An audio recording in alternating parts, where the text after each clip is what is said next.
Today, I'm teaching you what to do if your card payment declined by the security system on Revolut. You have a couple options, and as you can see, this is me getting declined myself as I tried funding this account with Apple Pay, but it did not work. Now, basically, I'll just go through some of the scenarios, see which one applies to you. But before anything, you can always just also contact customer support as it's the easiest way to get this resolved because it might literally just be Revolut blocking your payment.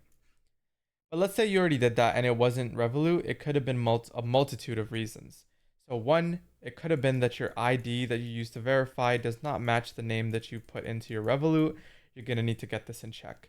Another reason is that the card you're using is not your card. Maybe it's your friends, maybe it's your parents, and the name on the card does not match with the name that you have. Another reason is that the billing information that's on the card does not match the billing information that you submitted onto your Revolut account. So as you can see, a lot of it is just because of an automatic detected security issue, which is that the names do not match. So that's one thing.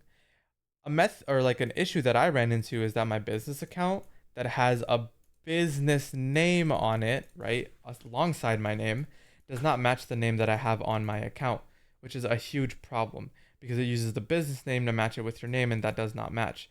So the easiest solution to this is using a personal debit card to then fund your account, which will then match the name that's on your account.